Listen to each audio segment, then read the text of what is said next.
नमस्कार। आज हम पढ़ेंगे कक्षा 10 के क्षितिज भाग 2 से सूरदास जी के पद। सूरदास जी के पद में जो 4 पद लिए गए हैं, ये इनके भ्रमर गीत से लिए गए हैं।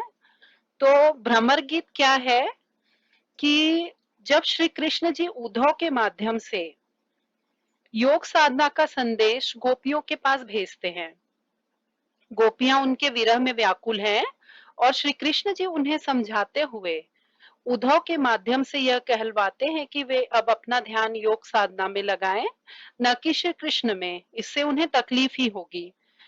तब गोपियां और अधिक दुखी हो जाती हैं और वे उद्धव को खूब उलहना देती हैं। उलहना देते समय वे डायरेक्ट उद्धव से यह बात न कह के वहां पर उड़ रहे भौरे से ये बात कहती हैं। इसलिए इन पंक्तियों को भ्रमर गीत कहा गया है। तो चलिए अब हम पहला पद शुरू करते हैं। उद्धव तुम हो अति बड़भागी। गोपियां उद्धव को ताना देते हुए कहती हैं कि हे उद्धव, तुम बहुत बड़े भाग्य वाले हो, अर्थात तुम में तुम्हारा भाग्य बहुत तेज है। ये यहाँ पर उलाहना दे रही हैं, ऐसा नहीं कि उद्धव का भाग्य यहाँ पर तेज है या वो बड़भागी है, वो यहाँ पर उद्धव को उलाहना दे रही हैं।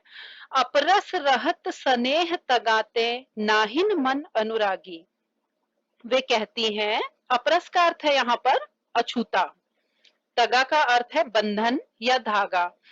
वे कहती हैं कि तुम श्री कृष्ण के साथ रहते हुए भी उनके प्रेम के बंधन से अछूते रहे हो, अर्थात उनके प्रेम के बंधन में बंध नहीं पाए हो।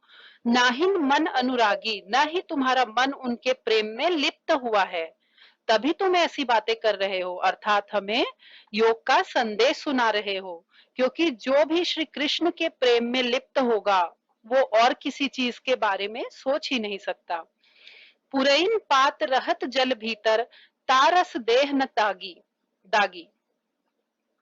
गोपियां फिर कहती हैं कि जिस प्रकार कमल का पत्ता, पुरैन पात का मतलब है कमल का पत्ता, कमल का पत्ता जल के भीतर रहता है। आपने देखा होगा कि जब हम कमल के पत्ते पर पानी की बूंदे डालते हैं तो वो फिसल जाती है, वो उस पर टिक नहीं पाती। ठीक उसी तरह गोपियां कहती है कि हे उद्धव, जिस प्रकार कमल का पत्ता जल के भीतर रहते हुए भी जल से अछूता रहता है, ठीक उसी प्रकार तुम हो। जिस प्रकार कमल का पत्ता जल के भीतर रहते हुए भी जल से अलग रहता है, उस पर उसका कोई असर नहीं होता, ठीक वैसे ही तुम हो। ज्यो जल माह तेल की गागरी बूंद न ताको लागी। अब यहाँ पर देखिए, माह नया सा शब्द है, माह मतलब में।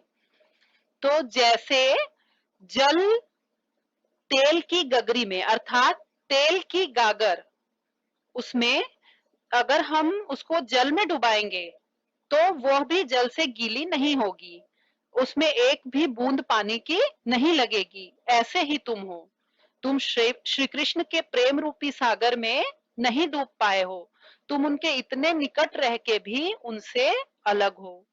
प्रीति नदी में पाँव न बोर्यो दृष्टि न रूप परागी।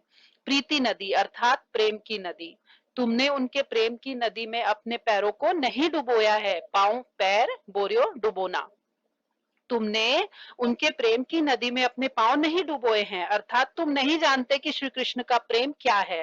दृष्टि न रूप परागी, न ही तुमने उनके रूप को जी भर के देखा है, नहीं तो अगर तुम देखते तो तुम भी मुग्ध हो जाते, क्योंकि श्री कृष्ण का रूप ऐसा ही है। सूरदास अबला हम भोरी गुर चाटी जो पागी। सूरदास जी यहाँ पर कहते हैं गोपियों की तरफ से कि हम तो वो अबला नारियां हैं, वो असहाय स्त्रियां हैं जिनकी हालत गुड़ में लिपटी हुई चींटियों की तरह है। अर्थात जैसे चींटियां जब गुड़ में लिपट जाती हैं, वो गुड़ को लगातार खाती रहती है, खाती रहती है, खाती रहती है और एक दिन मर जाती हैं, अर्थात वो उससे अलग होने का सोच भी नहीं सकती। इसी तरह गोपियां कहती है कि हम श्री कृष्ण के प्रेम में इस तरह लिप्त हैं जैसे गुड़ में कोई चींटी लग गई हो, और अब हम तभी मुक्त होंगे उनके प्रेम से जब हम मर जाएंगे, अर्थात हमारी मृत्यु हो जाएगी। तो यहाँ पर वो श्री कृष्ण द्वारा भेजे गए योग संदेश का पूरी तरह से विरोध करती हैं। तो चलिए अब दूसरे पद की तरफ चलते हैं। ये दूसरा पद है, मन की मन ही मांझ रही। यहाँ पर गोपियां कहती हैं कि जो बात हमारे मन में है वो मन के भीतर ही रह गई, जो बात हमारे मन के अंदर है वो अंदर ही रह गई। कहिए जाय कौन पे उधो नाही परत कही। और क्योंकि हम ये बातें श्री कृष्ण से कहना चाहते थे और श्री कृष्ण स्वयं न आकर उन्होंने उद्धव तुम्हें भेज दिया, लेकिन हम तुमको इन बातों को कहने के लिए उचित पात्र नहीं मानते। क्यों नहीं मानते? क्योंकि तुम तो वो हो जो श्री कृष्ण के साथ रहते हो तब भी उनके प्रेम में नहीं डूबे, तो तुम हमारी प्रेम भरी बातें, हमारे दिल की प्रेम भरी बातें कैसे समझ पाओगे? इसलिए हम तुमको इन बातों को कहने के लिए उचित पात्र नहीं मानते हैं। तो हमारे बात, मन की बात हमारे मन में ही रह गई। अवधि आधार आस आवन की तन मन बिथा सही। अब देखिए यहाँ पर अवधि का मतलब होता है एक निश्चित समय, आधार मतलब आधार, और आवन मतलब होता है आगमन। हमें एक आस थी, गोपियां कहती हैं कि हमें एक आस थी कि एक निश्चित समय में हमारे कान्हा हमारे पास आएंगे, और इसलिए हम अपने तन मन की व्यथा को सह रहे थे। व्यथा अर्थात कष्ट, व्यथा व्यथा या कष्ट। तो हमें एक आस थी कि हम इस आधार पर कि हमारे कान्हा एक निश्चित समय में हमारे पास आएंगे, हम अपने तन मन की व्यथा को सह रहे थे।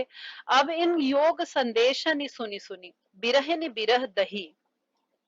लेकिन श्री कृष्ण तो स्वयं आए नहीं, बल्कि उन्होंने उद्धव के हाथों योग का संदेश हमारे लिए भेजा है।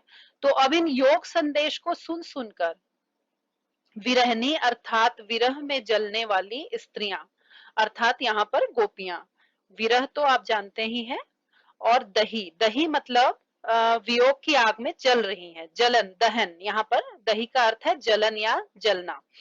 तो आपके इन गोपियां कहती है कि हे उद्धव, तुम्हारे इन योग संदेश को सुन सुनकर हम विरहनी गोपियां विरह की आग में और जल उठी हैं, अर्थात हमारी विरह की अग्नि और भड़क उठी है। चाहते हुती गुहारी जित हिते उतते धार बही। चाहती हुती, हुती का अर्थ होता है थी, गुहार जित हिते, गुहार का अर्थ होता है रक्षा के लिए पुकारना,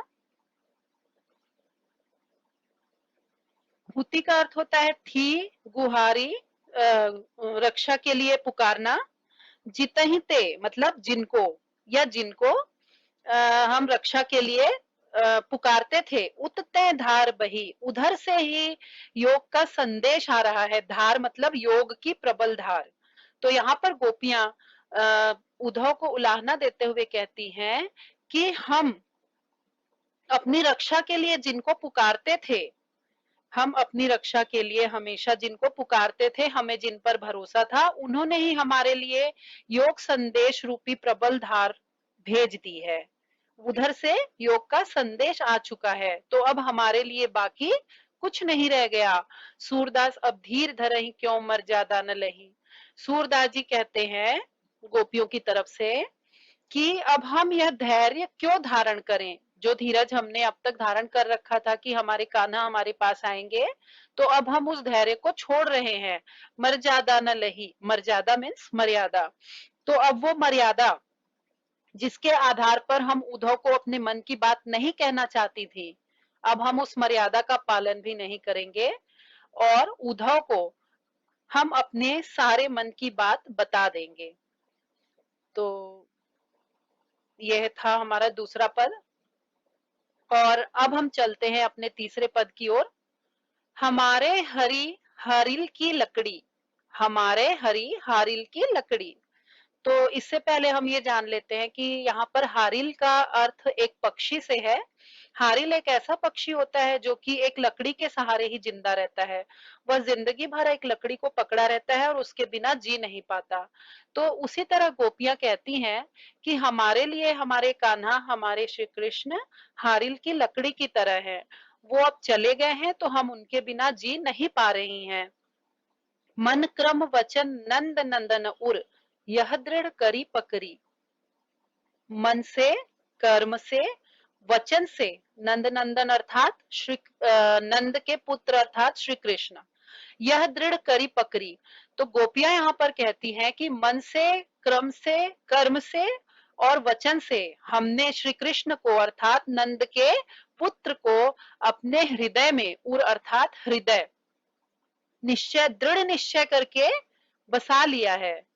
मन कर्म वचन से हमने नंद के पुत्र को दृढ़ निश्चय करके अपने हृदय में बसा लिया है, अर्थात हमारे इस दृढ़ निश्चय को कोई भी हिला नहीं सकता। जागत सोवत स्वप्न दिवस निसी कान्ह कान्ह जकरी, जागते हुए, सोते हुए, स्वप्न में, दिवस अर्थात दिन में, निसी अर्थात रात में हम कान्हा कान्हा ही जपती रहती हैं। जकरी मतलब जपती रहती हैं या रटती रहती हैं। जागते, सोते, स्वप्न में, दिन में, रात में हम कान्हा कान्हा ही रटती रहती हैं। सुनत जोग लागत है ऐसो, ज्यों करवी ककरी। अब इस पर एक तो हमारी श्री कृष्ण के प्रति ऐसी दीवानगी है, और ऐसे में जब उद्धव हमें योग का संदेश दे रहे हैं और योग करने के लिए कह रहे हैं श्री कृष्ण को भूलकर, तो हमें उनका ये योग संदेश ऐसा लग रहा है जैसे करुई ककड़ी अर्थात कड़वी ककड़ी। जैसे कड़वी ककड़ी भला किसे अच्छी लगती है, वो तो कड़वी होती है, उसे तो मुंह में लेते ही हमारा सारा मूड खराब हो जाता है। ठीक उसी तरह गोपियों का मूड उद्धव के जोग संदेश को सुनकर खराब हो रहा था। तो वो कहती हैं कि हे उद्धव, हमें तुम्हारा योग संदेश कड़वी ककड़ी की तरह लग रहा है, अर्थात बिल्कुल नहीं भा रहा। सूतो व्याधि हमको ले आए, देखी सुनी न करी। तो यहाँ पर देखिए, सु का अर्थ है वह, व्याधि का अर्थ है रोग, रोग। करी, करी का अर्थ है यहाँ पर उपभोग या भोगना। तो गोपियां कहती हैं कि तुम तो वह रोग हमारे लिए लेकर आए हो जो हमने कभी न देखा है, न सुना है, न कभी भोगा है। अब ये रोग कौन सा है यहाँ पर? ये रोग है योग, योग संदेश और निर्गुण ब्रह्म की उपासना, जो कि उद्धव श्री कृष्ण की ओर से लेकर आए थे। तो गोपियां कहती है कि हे उद्धव, तुम तो वह रोग हमारे लिए लेकर आए हो, योग संदेश रूपी वह रोग हमारे लिए लेकर आए हो जो कभी हमने न देखा है, न सुना है, न कभी भोगा है। यह तो सूर तिनहि ले सौंपो जिनके मन चकरी। तो यहाँ पर गोपियां कहती हैं, सूरदास जी के अनुसार यहाँ पर गोपियां कहती हैं कि हे उद्धव, ये रोग अर्थात ये योग का संदेश तुम उन्हीं को दो जिनके मन चक्री, चक्री अर्थात जिनका मन स्थिर नहीं रहता, अर्थात चलायमान है, अर्थात किसी एक चीज पर नहीं टिकता। तुम यह रोग अर्थात यह योग का संदेश उन्हीं को दो जिनका मन एक जगह स्थिर नहीं रहता, क्योंकि हमने तो अपने मन में दृढ़ निश्चय करके कान्हा को बसा लिया है, और अब हम उनका स्थान हमारे दिल में कोई भी नहीं ले सकता। तो अब हम चौथे पद पर आते हैं।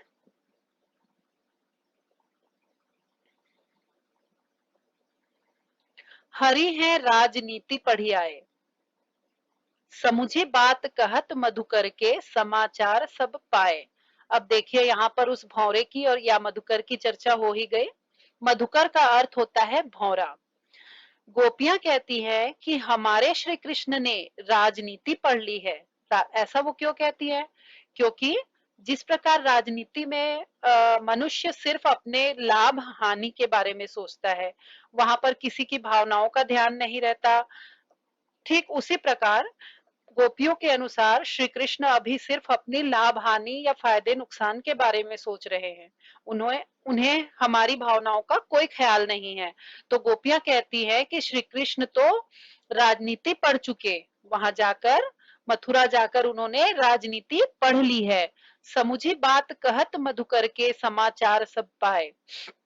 यह बात वे भौरे को इंगित करके कहती हैं, भौरे की ओर इशारा करके कहती हैं, लेकिन वो इस तरह कहती हैं कि सब कोई ये बात सुन ले, क्योंकि वो लिहाजवश डायरेक्ट उद्धव को ये बात कह नहीं पाती या किसी को भी, तो वो भौरे को इंगित करके यह बात कहती हैं कि हमारे हरि हमारे कान्हा राजनीति पढ़ाए हैं, और इस तरह से कहती है कि यह सब कोई सुन ले। एक अति चतुर हुते पहले ही अब गुरु ग्रंथ पढ़ाए। यहाँ पर देखिए हुते का अर्थ होता है थे, ये दो जगह हुते आया है, एक यहाँ पर है एक ये है, तो हुते का अर्थ होता है थे। तो गोपियां कहती हैं कि हमारे कृष्ण एक तो पहले से ही चतुर थे, और अब तो उन्होंने गुरु ग्रंथ बड़ा ग्रंथ पढ़ लिया है, मथुरा जाकर बड़ा ग्रंथ पढ़ लिया है। बड़ी बुद्धि जानी जो उनकी जोग संदेश पठाए, और उस बड़े ग्रंथ को पढ़ने से उनकी बुद्धि भी बड़ी हो गई है, अर्थात वो ज्यादा बुद्धिमान हो गए हैं, तभी तो उन्होंने हमारे लिए ये योग का संदेश भेजा है। और इस प्रकार वे उद्धव के माध्यम से, भौरे के माध्यम से श्री कृष्ण को ताना मार रही हैं कि उनकी बुद्धि बहुत बढ़ गई है, जो उन्होंने हमारे लिए योग संदेश भेजा है वो हमारे प्रेम को भूल गए हैं और हमारे साथ बिताए हुए समय को भूलने की कोशिश कर रहे हैं। उद्धव भले लोग आगे के परहित डोलत धाये, अब अपने मन फेर पाई हैं चलत जूहते चुराए। अब देखिए इसका अर्थ समझने के लिए हम पहले इस लाइन को देखते हैं। अब अपने मन फेर पाई हैं चलत जूहते चुराए। गोपियां कहती हैं कि जब श्री कृष्ण जी यहाँ से जा रहे थे तब उन्होंने हमारा मन चुरा लिया था, तो अब हम उसको फिर से पालेंगी। अब अपने मन फेर पाई हैं, अब हम उसको फिर से पालेंगी। क्यों पालेंगी? क्योंकि वो तो अब हमको भूल गए, वो हमको भूल गए, तभी तो उन्होंने हमारे लिए योग संदेश भेजा है। तो वो कहती हैं कि जो कृष्ण जी चलते हुए जाते समय उन्होंने हमारे मन को चुराया था, वो अब हम फिर प्राप्त कर लेंगे। तो हे उद्धव, तुम यह संदेश श्री कृष्ण को जाकर सुनाना। क्यों सुनाना? क्योंकि तुम भले हो। पहले के लोग जो होते थे वो बहुत भले या अच्छे होते थे, जो दूसरों के हित के लिए इधर का संदेश उधर पहुंचाते थे, और अब यही काम तुम भी करो। ते क्यों अनीति करे आपुन, जे और अनीति छुड़ाए। राज धर्म तो यही सूर, जो प्रजा न जाहि सताए। यहाँ पर भी देखिए, यहाँ पर भी हम इस लाइन का अर्थ पहले समझते हैं। सूरदास जी के अनुसार गोपियां कहती हैं कि एक राजा का धर्म है कि वो अपनी प्रजा को न सताए, उसे खुश रखे। तो फिर श्री कृष्ण जी ये अनीति क्यों कर रहे हैं? श्री कृष्ण खुद यह नीति क्यों कर रहे हैं? क्योंकि श्री कृष्ण तो ऐसे थे जो दूसरों को अनीति से छुड़ाते थे, अन्याय करने से रोकते थे, और अब वो खुद अन्याय कर रहे हैं। अन्याय कैसे कर रहे हैं? कि वो हम गोपियों के प्रेम को नहीं समझ रहे, हमसे दूर चले गए और हमें विरह की अग्नि में जलने के लिए छोड़ दिया। तो इस तरह से गोपियां यहाँ पर श्री कृष्ण को व्यंग स्वरूप ताना मार रही हैं। तो ये सूरदास जी के पद यहाँ पर कंप्लीट होते हैं।